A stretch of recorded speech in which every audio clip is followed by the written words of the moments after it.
Okay, so that's just a short video about the, if you want to say so, evolution of calculators.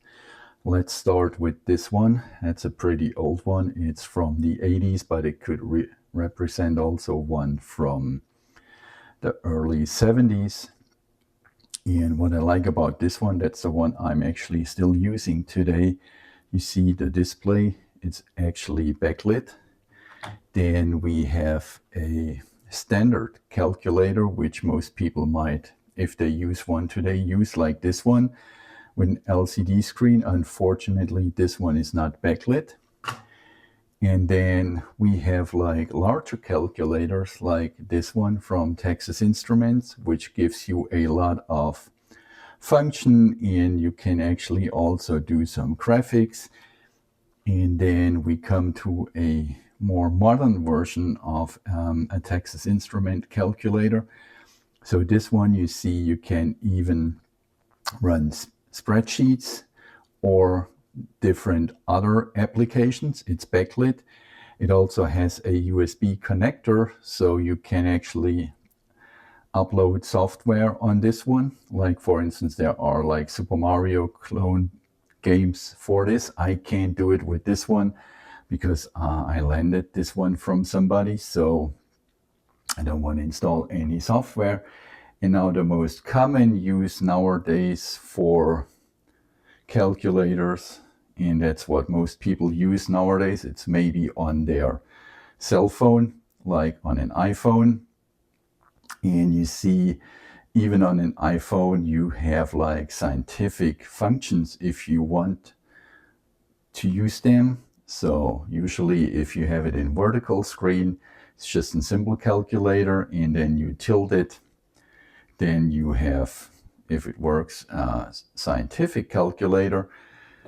So calculators came all the way from really like pretty expensive calculators to cheap ones like this one, which is just a few bucks. And then you have the more complicated ones, which can show you also graphics. But I guess all of them are replaced nowadays more or less by a cell phone. So that just shows you how technology can become pretty obsolete. But as I said, to this very day, that's my favorite calculator. And I am, if I want to use a calculator, and I still use that quite often, even more than the one on my cell phone, I use this one because the keys are pretty cool to touch. It's a little bit bulky, but I really like the display, and it's a pretty good calculator. So, and of course you can do still like just classical calculations on them. But to be honest, that's pretty much overkill to me. I guess this one is really more for if you want to do like more interesting stuff, like you have these applications, as I said, which you could even download, or some more complicated finance apps. But to be honest, in my opinion, nowadays, with everybody having either a smartphone or a laptop computer, these two are actually more or less, and I know some would disagree, obsolete to me. But this one, not, because if you want to do a quick calculation, you have it on your desk, that's pretty good. Takes you less time, like these ones. This one, for instance, has to boot, so it takes a while to come up. The old school one, turn it on, no problem at all. You can start right away. Same actually applies to this standard calculator, but as I told you, I'd rather prefer the old one over the new one.